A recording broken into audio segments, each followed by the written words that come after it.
In this demonstration, we're going to focus on C#'s structured exception handling capabilities.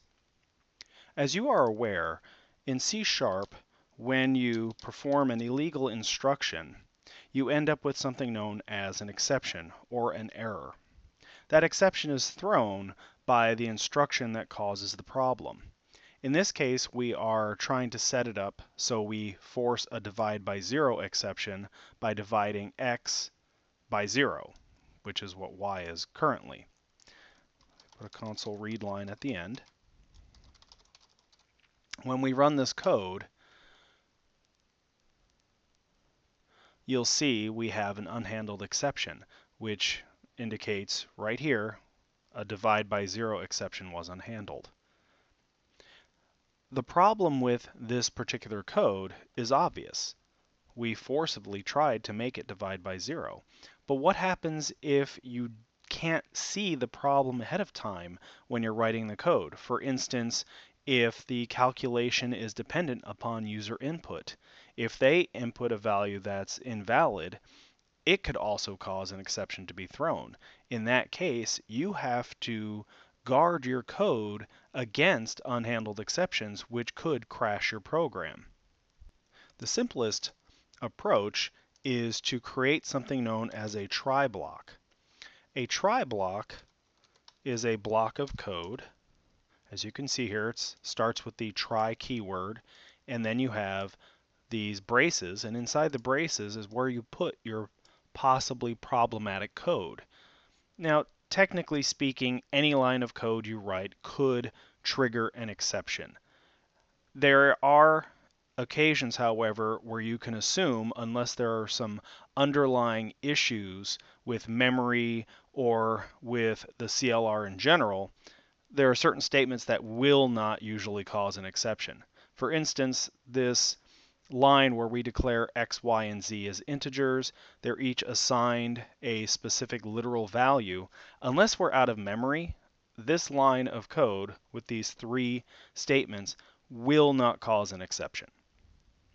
However, as we learned, dividing or doing any kind of mathematical operations, even addition, subtraction, because you could have underflows and overflows, all of them can lead to an exception. So we will take our divide operation, put it in this try block. Now it's complaining right now because we have a try without a finally or catch block. A catch block is where the code gets redirected in the event an exception occurs. The simplest one would be catch exception. Actually, that is not the simplest one. The simplest one is simply catch. And in this particular example, we have no information about what type of exception was thrown, where it was thrown from, and we just know that the problem occurred somewhere in this try block, but we don't have any additional information like stack trace or other useful bits that could give us a clue as to how to handle that particular exception. So here, the only option we have is to say a problem occurred. And that's really all we have. And when we run this, we're not going to have the same problem we had before, where it entered break mode and required us to investigate the code to see what problem occurred. Here, when we run this, it is going to execute this line of code, run into the problem. This is going to be known as the exception's throw point. This is where it occurs. And it throws the exception from there, and it's going to redirect the code into this catch block. Because we don't specify what type of exception we're looking for, this will handle any type of exception. So as you see, a problem occurred. However, I don't like this approach because there is valuable information that is embedded within an exception object that is very useful for us as programmers to look at to see the best way to handle that occurrence. So I'm going to change this from a simple catch statement to a catch exception and I give it a variable EX. This EX is going to contain information that could be useful to us as programmers, but also to the end user. So for instance, I can take the message property out of the exception object and print that to the screen. Besides the message, we have other things as well, like the source, which indicates the name of the application or object that the error occurred in. We have our stack trace, which will show you the lines of code that executed that got us to this location. We have a target site. This is the method where the exception occurred. We also have this data object, which can contain key value pairs as a dictionary, so you can embed additional information into the exception, or would be provided by other components. And we could also provide a help link, which would be usually a URL to some help document indicating that the user could click on it or navigate to it as a help page to see how they can work around that particular issue. We also have inner exception, which allows us to embed an exception within another. This will be useful when you have to propagate exceptions from method to method or from layer to layer in a more complex application. We'll take a look at that one a little later. Right now, let's just take a look at message, because this is going to give us the most important information regarding what actually occurred. So if I rerun this, now you'll see a problem occurred, attempted to divide by 0. That is very useful. Now, if you happen to know the different types of exceptions that might occur in your code, you can look for those specific exceptions. Right now, we are just handling the generic exception type. This means that any type of exception, it doesn't matter where it came from the database engine, from the CLR, every exception derives from this data type. So it will handle any type of error that occurs. It's the catch-all. But if we wanted to handle specific ones, we could say catch. We know divide by 0 exception is one that might occur, because that is exactly what happened before. And now we can handle this separately. We could say, instead of printing out the message, we could literally say, don't divide by 0. And notice here it's complaining that we have EX defined, but we're not using it. It has nothing to do with the fact that we have EX defined twice. These are in separate scopes, so it is okay to redefine the variable as such. We could provide information here. Like maybe we'll say target site. Then we run it again. You can see don't divide by 0. It happened in void main system.string array as the parameter. As you can see, that lines up with the method that it occurred in. The divide by 0 exception, however, is a pretty contrived example because we had to go out of our way to make this happen.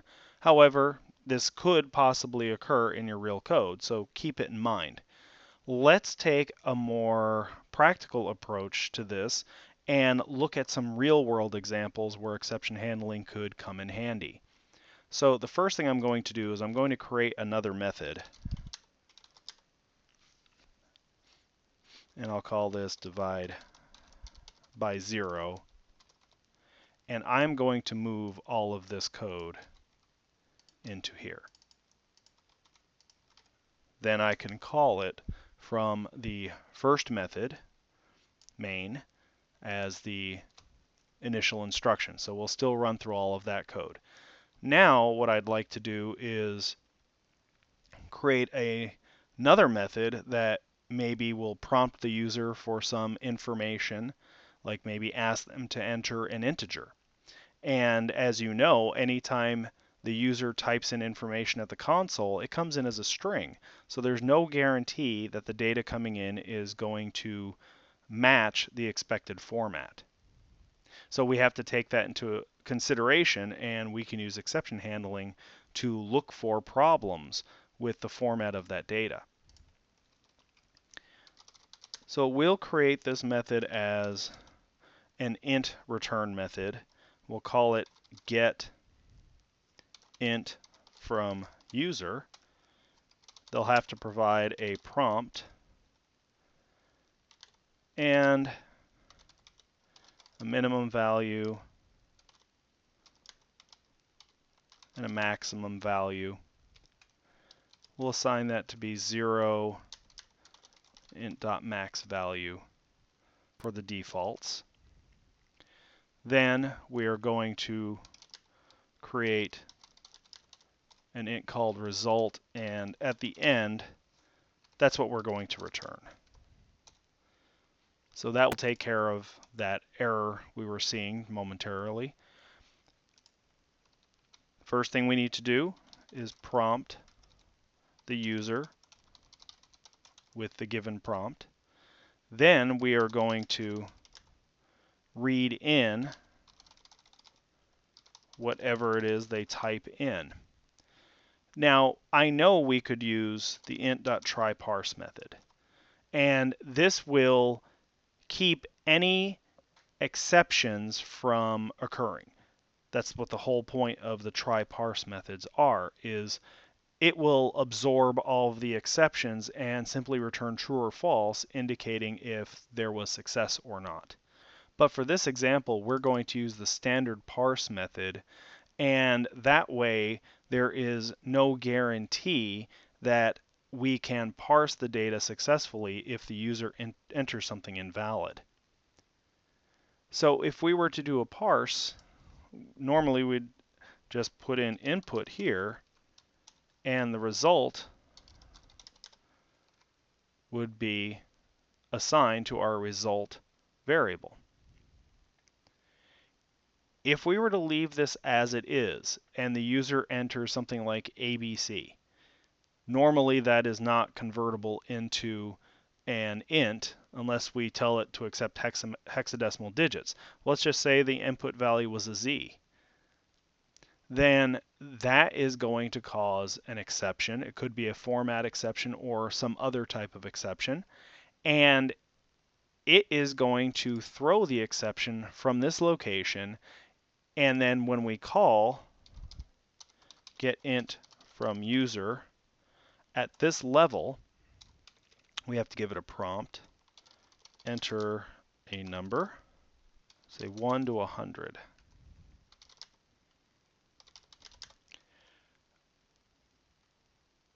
What happens if there's a problem here? We throw the exception, there's the throw point. It will get thrown back to this level. So unless we handle the exception inside this method, it goes to the next higher method, or the one that called this method, which would be here. Now, if we don't handle the exception here, that's where we get an unhandled exception, because there is no higher layer or higher level than this, because main is the entry point to the program. So if the exception doesn't get handled here, it'll get thrown up to the next layer. In this case, there is none. That's where the program crashes. Normally, you'd get around this by wrapping that in a try. Do the exception EX catch handler. Then we could say console write line error.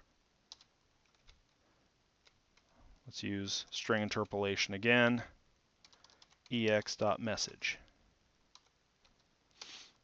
Okay, so this is going to handle any problems from here. Let's run it and see what happens. So we enter a number, we'll put in a Z. We get error. Input string was not in a correct format. The program did not crash, it continued to run. Had I not had the try block, let me comment this out, run it again, and again type in something invalid. that's where we get the unhandled exception.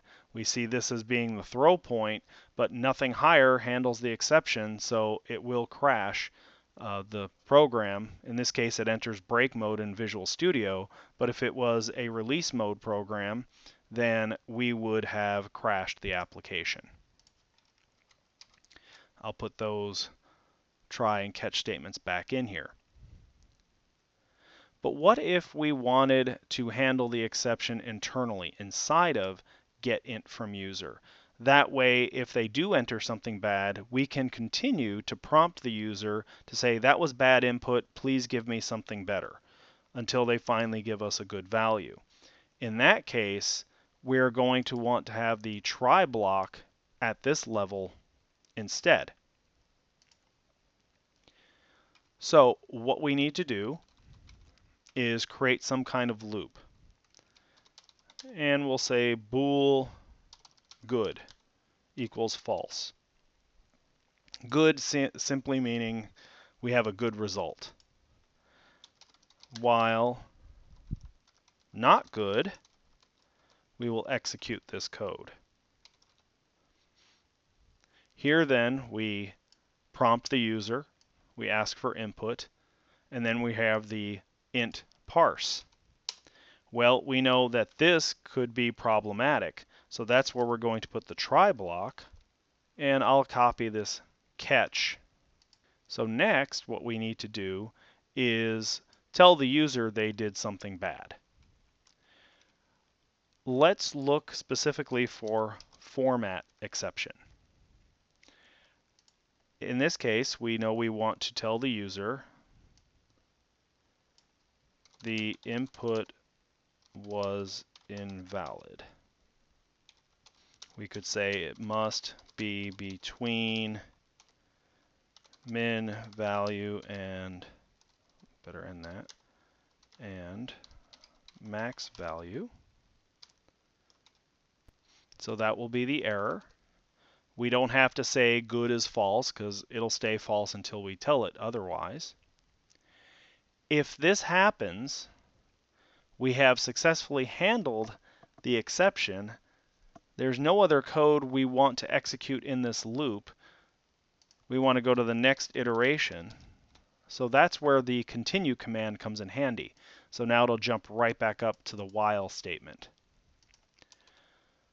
Notice we didn't use an if in here anywhere. So we don't need an else. If we get to this location, that means at least result is an int. So from here, what we need to do is make sure that it falls between min and max value. If result is greater than or equal to min value and result is less than or equal to max value, then we are good. And we could set good to true. Otherwise, we're going to inform the user that there was a problem. Say the number must be between min value and max value. So if the result fits our range, then we're good. That's what we'll return result. Otherwise, we'll say the number must be between min value and max value. I don't need to issue the continue command here because that is the last statement of the loop. So we'll just jump right back up to the while statement afterwards. So now when we run this, enter a number A. The input was invalid. It must be between 1 and 100. We could enter 101. And now you can see we went down the different branch. This time it says the number must be between 1 and 100. It doesn't say the input was invalid. If we enter 50, that's valid. We were able to get out of that particular loop, and then we left the method returning the value. I didn't show you the value. And here's something interesting. Normally, we'd put our problematic code in here, but maybe we want to use num at this level. We would say something like the number entered is, and then you'd want to say num. There's a problem, however. It doesn't know what num is. And the reason is it was defined within the try block. If we need to use num after the try block and all the catches, then num must be declared outside of the try as such, and then we can assign it in here. But it also applies to any variable that you need to access within a catch or finally block, which we haven't looked at yet, as well. Because if num was declared inside the try, it is only visible between those curly braces. Even the catch can't see it. Now, however, because I declared it outside of the try block, I can see it within the try, I can see it after the entire try-catch structure. Now I run it again. Let's give it another bad value, and then we'll give it a good one, 10. You can see the number entered is 10. Now, what about for variable types that are reference types? Would you also declare them before the try keyword? The answer is yes. However, because you have to call a constructor to initialize those values, you can't simply say equals 0, which is a very innocuous statement. You actually have to say like string builder SB equals new string builder. I would leave that part out and just assign null to the variable. So if we wanted to, we could do another test here. We'll say string builder SB equals null. That's what we'll start with.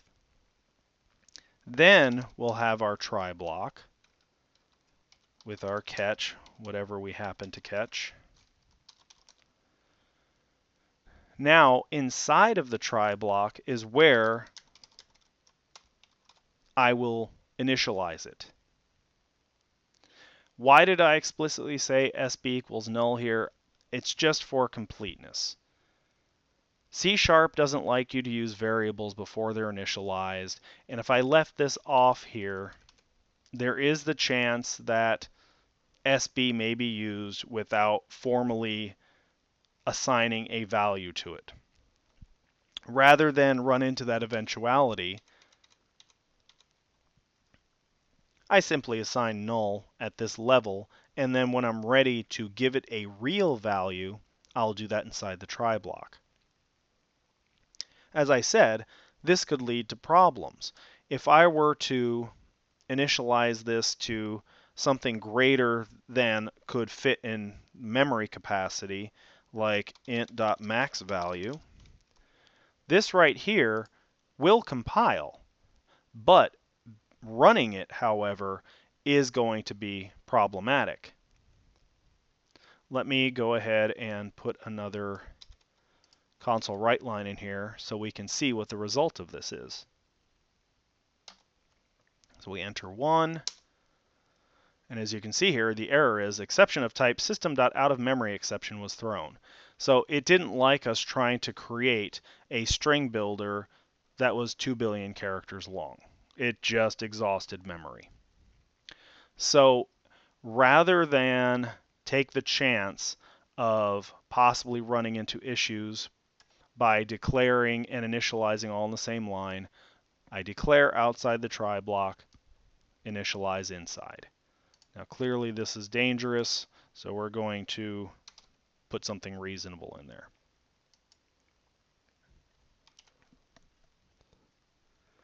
The next thing we're going to take a look at is called the finally block. The finally block comes after the last catch. As you can see here, we have two catch statements in this divide by zero method. Starting from the top, any exception that occurs inside the try block is first checked and matched against this top catch statement. If it's not a divide by zero exception, it goes to the next statement. In this one, it's exception. Because exception handles any type of exception, this one will handle anything that slips past divide by 0. However, it's important to always put it in that order. If we switch the order around and put exception before divide by 0 exception, you'll see it says the previous catch clause already catches all exceptions of this or of a supertype. So you always put the more specific exception up top, getting to the more general exceptions below. But that leads us to this thing called finally, with 2 L's. And that will always be the last piece of a try block. So you have your tries, your catches, and then your finally. Now finally always executes. It doesn't matter if the try succeeds, so all the lines of code in the try are successful, it'll still redirect to finally after the last line of code in the try. If there is an exception, in this case there is because we're dividing by 0, it'll redirect here, do the console write line, don't divide by 0, but then it will still redirect to finally. So let me just say console write line in finally. When we rerun this, because we call divide by 0, you can see don't divide by 0 and then in finally. So it did execute even though we went through the catch. If we change y to 10 and we run it, you still see in finally. We don't have an exception this time though. So what is this finally good for? Finally is good for when you wish to do some cleanup after some data manipulation, or if you create an object that requires some expensive resource. Let's create a new method that will use finally for a good purpose. Static void test finally. In here, we'll create a string builder, SB, and we'll set it equal to null. And then we'll create a try. In here, we'll say SB is equal to new string builder. Then we'll have a loop for int I equals 0, I is less than 10,000, I plus plus I, just one I. And then SB dot append I. We'll convert it to a string. So it's just going to be a very long string of digits. I don't expect to get an exception this time, but it's always a good idea to check for it. And then we'll have a finally. Now here is a good use of the finally. We could say if SB is not equal to null, in other words, we did actually initialize it. It's kind of important to make sure that you check for null prior to accessing the members, especially in the finally, because we're no longer in a try. So any error inside of here will go unhandled unless the caller of test finally has a try block. So if it's not equal to null, then we could say sb.capacity equals sb.length. So this is just ensuring the string builder is only using as much memory as necessary. So now we can call this test finally from main. And I'm going to put a breakpoint there so we could watch what's going on. So we declare and assign null to the string builder. Then we say SB is equal to new string builder. And then we're going to put the values of 0 to 9999 as strings into SB. So SB is going to keep growing. As you can see, it's 012, 0123, Okay, we don't want to watch that forever, so what we're going to do is put a breakpoint here in the finally and hit F5, and now we're in here. So as you can see, SB is quite large. SB.length is 38,890, and SB.capacity is 40,192. So we have approximately a little less than 2K worth of characters that aren't being used in this string builder. So then in the finally, we make sure it's not null, and then we trim the capacity back to what we actually have used. Now we're not using the string builder for anything else, so as soon as this method is done executing, it's going to be reclaimed by the garbage collector anyway. But it does show you that you can use this finally to clean up after yourself.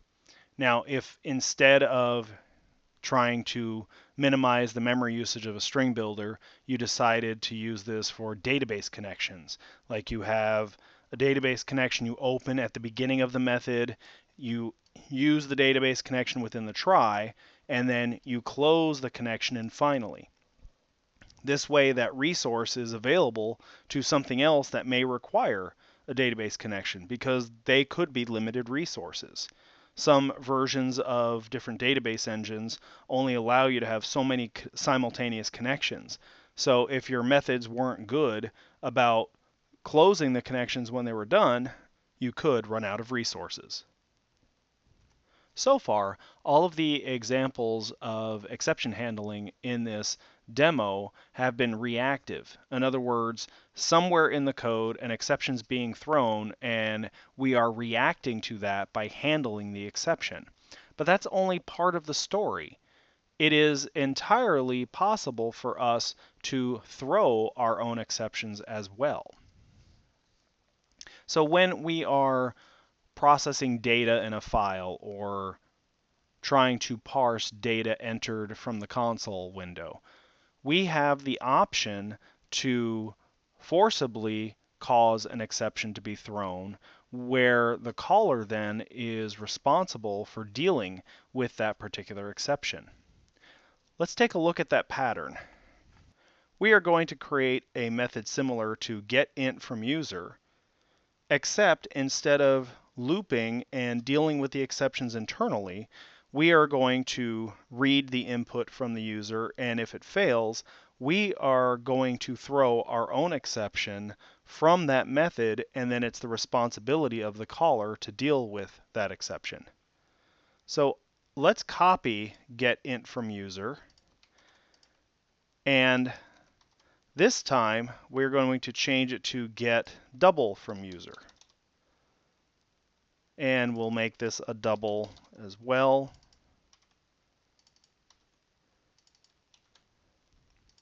And the defaults are going to be min value to max value, which is 0 to double.max value.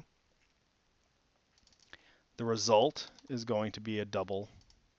And we're going to get rid of this while. We know we don't need that, and we're not going to need that bool as well. Okay, we are still going to prompt the user for input. And instead of using parse, let's go back to using try parse. So if not double dot try parse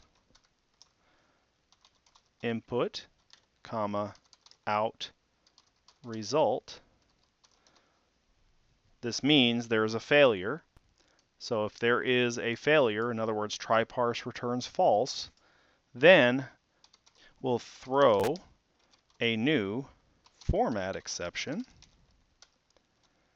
and we'll provide a string saying the value entered does not parse into a double. When we throw an exception, it's almost like we issue a return statement. If there is no encapsulating try block within this method, in other words, there is no try at this level, this will immediately exit this method. It will not even look at this closed curly brace. It just jumps right out of here to where the caller is. So we don't have to put an else here, because if we got into this, this is going to forcibly jump right out of the method. Now we're going to check for the range. I'll copy this code that we already have because it's fairly reasonable. So if result is within range, we had this good equals true. We want to catch the opposite now. We want to look if the value is out of range. So if the result is less than min value, or the result is greater than max value, then we are going to throw a new exception. But this time, it's not going to be a format exception. We'll send an argument out of range exception. The value must be between min value and max value. We don't need an else, again, because if we get into this, that is going to be just like a return. It'll throw it right out of this method. Now let's make the return type a double, and the method should be complete now. Let's go back up to main, and then we can test this. We'll create a double, and we'll call it value, set it equal to 0, and then we're going to put a try block. Say value is equal to get double from user. The prompt will be enter a double, and we'll just leave the defaults the way it is. So we'll say enter a double, and then we could do a console write line here. The value entered is, and let's put string interpolation on.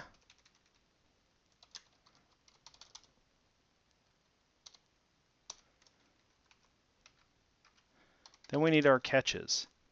What type of exceptions were we throwing? We are throwing a format exception or an argument out of range exception. So let's handle both of those. Format exception, and then catch argument out of range exception.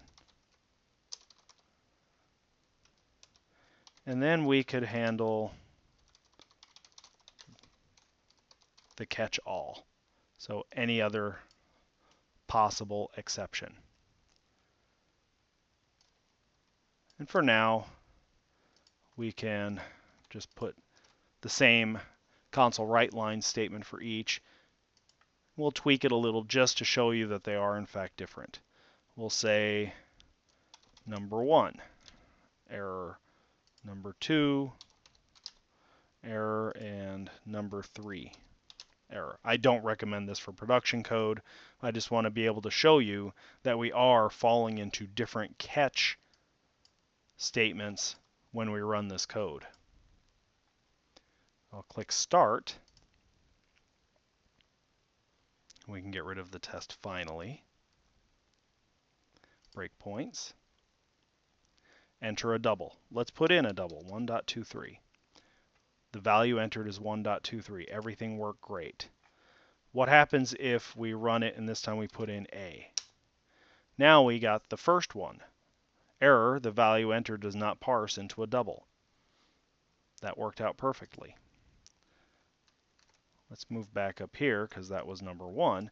Now we're going to try the argument out of range, and 0 was the default minimum value, so if I put -1, now we should get specified argument was out of the range of valid values.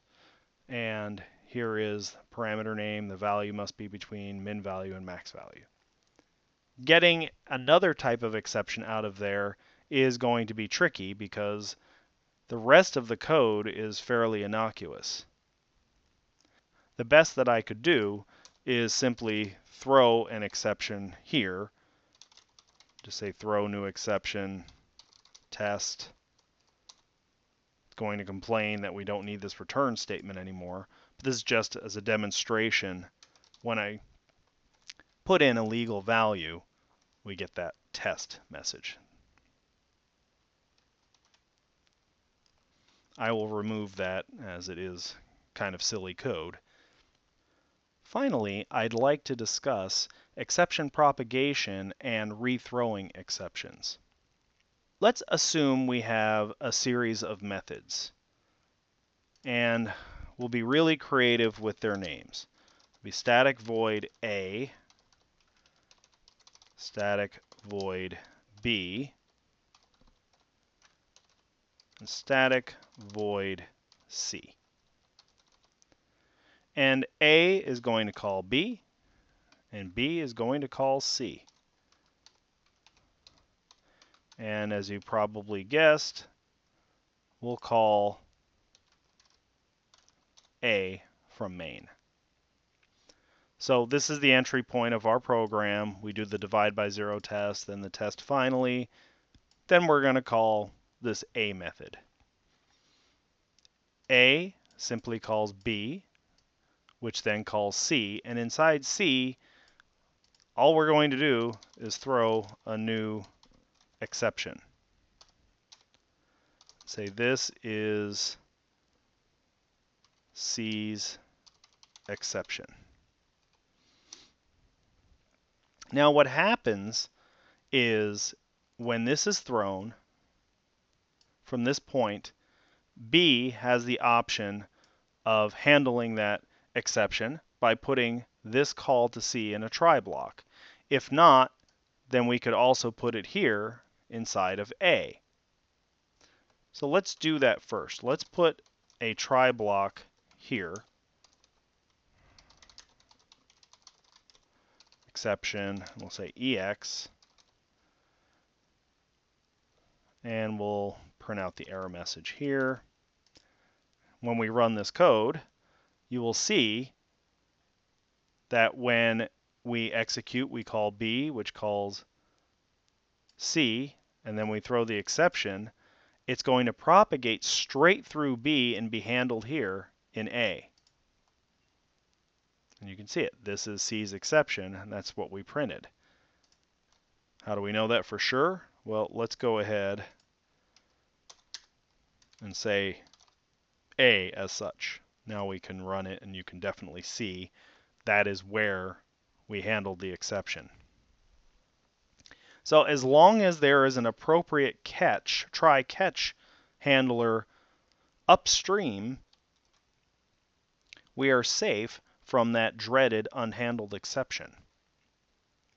But now, what if we wanted to alter the exception as it's propagating up through B and then through A, so that by the time it gets to main, the exception has a different message? This is a common technique when you have a multi-tiered application. Let's assume C represents a call to a database engine, maybe calling a stored procedure or executing some SQL command. Then B would represent maybe the business logic layer, which deals with making sure certain constraints are in place and adding things to the database in the correct order, etc. And then A might represent the presentation logic layer, or the UI, where it is interacting with the user. So the user clicks a button, A triggers, which then forces a call to the backend server, B, the business logic. That in turn decides it has to make a database change, so it calls C. So this happens frequently, but sometimes the exceptions that come out of that database layer, they're really technical. Their descriptions aren't going to be useful to the end user in any way, shape, or form. So rather than propagate this exception all the way through to the UI layer and displaying the cryptic exception information, we might want to intercept it, interpret what that particular exception was coming out of the nested layer, and present the information slightly differently to the user so it's a little more usable. How can we do that? Well, when we throw the exception out of C, we probably want to intercept it here in B. So I'm going to copy that code out of the A method. I'll fix that call. We don't want an infinite recursive call here. Now, when we handle this exception, what we can do is take the original exception, this EX, and we can embed it in another exception object as its inner exception. So let's take a look at how we would do that. Well, we'll still print the information because it's still useful. But then we'll say throw new exception, and we will say something like this is B's message. And then after I hit a comma, we have the option to pass an embedded exception. And I'll use EX as that embedded exception. So what's going to happen now is the payload that's contained in this exception is not going to just be a string where it says this is B's message. It is also going to contain the original exception. That means we can interpret that information at the next higher level if we want to, but we could also settle for just printing out this is B's message. Again, in A, we'll rethrow a new exception, and now we'll say this is A's message. And we'll embed the exception that came in to this catch handler. So now this new exception embeds this exception, which embeds this exception. So we have several layers all contained within the same exception object. It's a little confusing, and I'll walk you through it so you can see what I'm talking about. Let's go to where we call A and make sure we have this wrapped in a try block.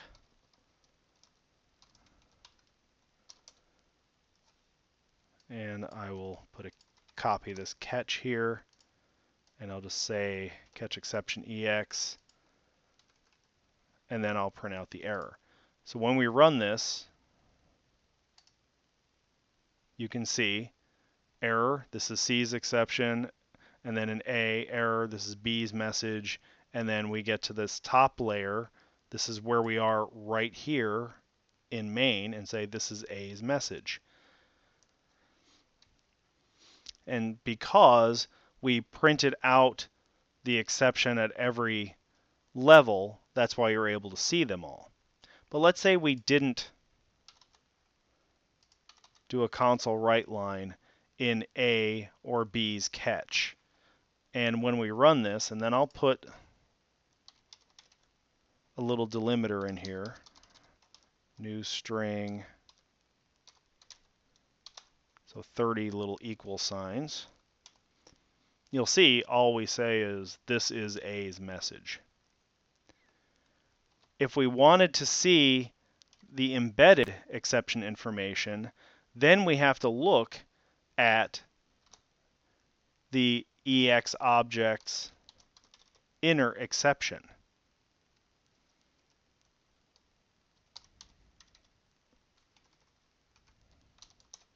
And I'll put that inside of a console write line, and I'll print the inner exception's message.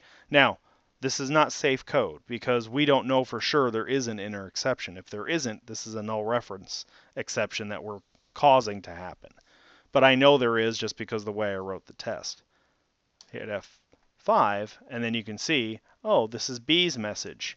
But we also know that that inner exception object contains yet another inner exception. And we run it, and now you get back to this is a C's exception. As I said, this is not necessarily a safe way to do it. So my recommendation is you either use a loop or possibly even recursion to print these exceptions out if you wanted to see every single layer of exception from beginning to end.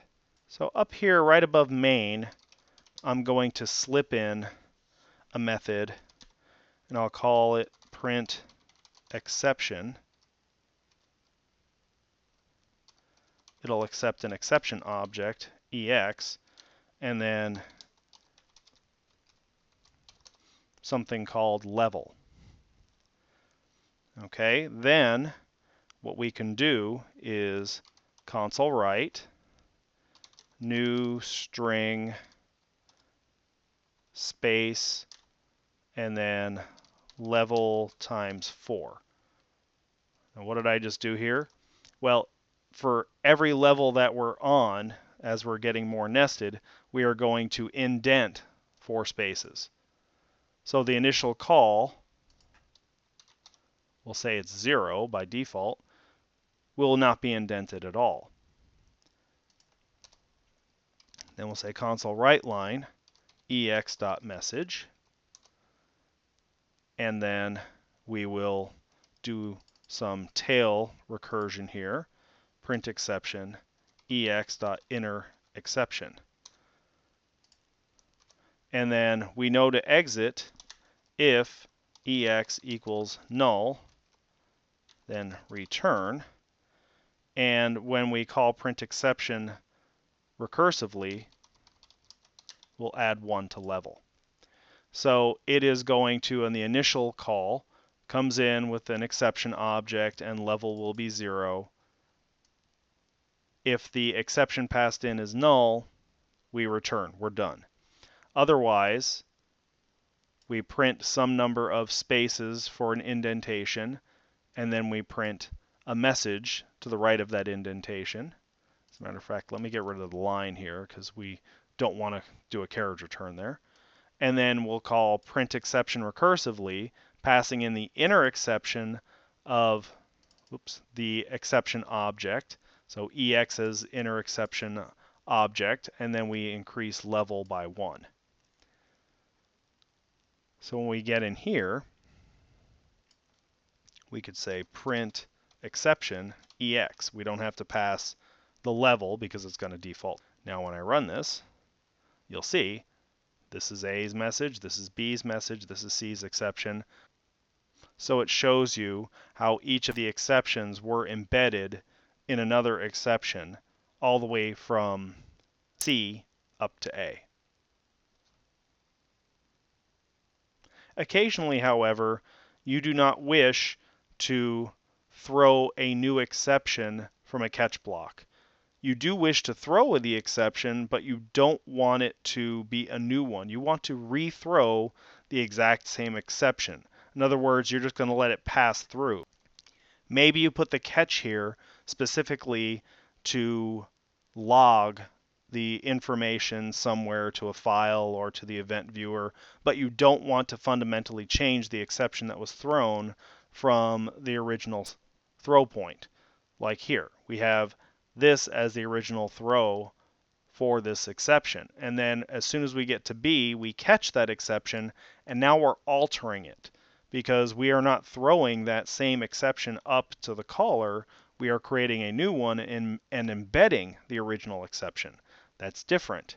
So if you wish to do whatever you need to in this catch and then rethrow the very same exception as if we didn't intercept it at all in B, simply issue a throw command,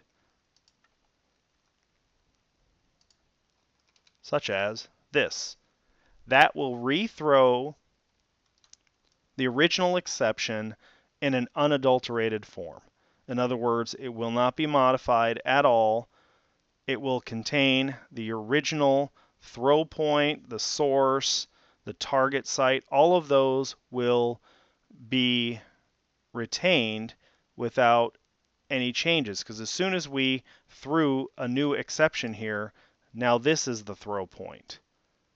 So the target site is going to be different.